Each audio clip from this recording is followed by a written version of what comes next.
Start there at 5:30. Local 4 defender Hank Winchester broke this story for us last night at 11 p.m. And since then, it sparked anger and a lot of attention. Hank joins us live now from Bloomfield Hills to reveal new information about the police investigation. Hank, where do things stand right now?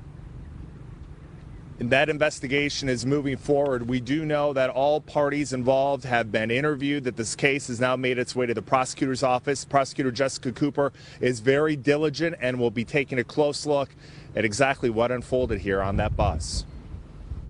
This morning, instead of being in school with classmates here at Bloomfield Hills Middle School, 8th grader Phoenix Williams was at home. Home working to keep up on assignments, too frightened to return to the classroom.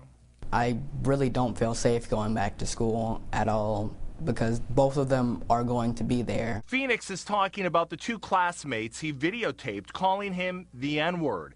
They were suspended, but those close to the case say both students returned to class today. The district and Phoenix's mother both contacted police and an investigation was launched. Since Phoenix was repeatedly called the N-word, verbally harassed, and allegedly threatened that his phone would be broken if he told, some believe these minors may face ethnic intimidation charges. Legal expert Neil Rockine says the video that Phoenix captured helps tell the story. I'm so pleased that this young man had the wherewithal to take a video, because the video tells us that it happened. Now the question is, how bad was it? We do know that police interviewed Phoenix, those on board the school bus, including two chaperones and the driver. What did they see? What did they hear? As for the district, the superintendent does say action was taken, but that the punishment will not be revealed. They tout themselves as award-winning, and this is a clear black eye on the district's, and the conduct of students within the district. Yeah. And I think that they want it to go away. Our investigation will continue new tonight at 6 o'clock. We'll be talking with a clinical psychologist. She's going to offer insight about how you can talk to your children about this important issue. We're live here tonight in Bloomfield Hills. Hank Winchester, back to you. All right, Hank. Well, let's dig a little deeper now with both Phoenix and his mother. They're standing by with Carmen. Carmen? That's right. Devin Phoenix and his mother, Shanari Williams, join us now. And I want to thank you both for coming in. And Phoenix, I've got to tell you how much I admire your courage to come forward with this. Most kids would probably rather not do this, and Shanari, I know that you have to admire him too. Where do you want this to go from here, though? Yeah, well, let me just first say we are so grateful to the community and for, Channel 4 and just the outpouring of support we've received from other parents and just the community at large.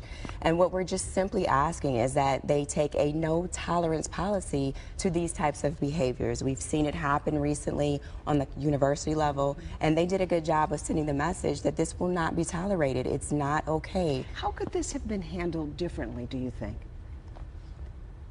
I could have gotten up and tried to hit both of the kids. You probably thought about that, didn't you? I really did think about doing that, but then I realized that I didn't know what was going to happen after that, and I was worried that it was going to somehow get turned back on me as me being the aggressor or the person who started everything. So how long did you suffer with this, Phoenix, before telling your mom or even letting the school know, the teacher, for example? Oh, about the incident? Just right after it happened and I got off of the bus, I got in the car and my Nana drove me home. I had started telling her about it. She's here too, we should tell you. And Mom, when did you learn about it? Sadly, I was out of town on business and received a phone call Friday evening. They had a festival performance from the school and then the bus ride there and back. And so I received the call once my mom picked him up, and he was totally distraught, upset, and he forwarded me a copy of the video footage.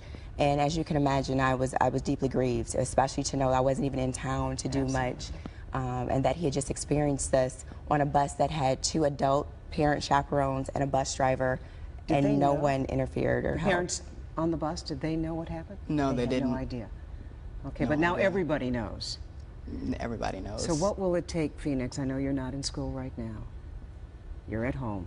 What will it take to get you back in the classroom and back to being with your friends and your classmates? Well, I would like for both of the students to be expelled and for the staff and the parents and the students to also go through training in diversity. And I would like to see a no tolerance for racism and racial Absolutely. Intimidation and things of that sort. And have you heard from the parents of the boys? Actually, one of the parents did reach out to say, you know, that she was very sorry that the incident had happened. Sure. We haven't had an opportunity to talk. The other family was not interested in any one-on-ones and kind of spoke to their attorney. I guess the most troubling thing is everyone here is admitting that this happened. It's not a question, but the problem is that they don't feel like it's necessary to do anything more than just give these boys a few days off, a good firm talking to, and send them on their way. And it's not a good idea to send that message to Phoenix and other students like him. Moreover, not for those students, because if they find out that they're not going to be met with stiff penalty, they're going to high school next year. And what what advice, Phoenix, would you have for students who might find themselves in a similar situation? My advice would pretty much just be try and somehow record it, get some type of evidence, and tell somebody that this is going on. Don't keep it hidden or secret. Try and tell your parent or an adult that's nearby or a teacher.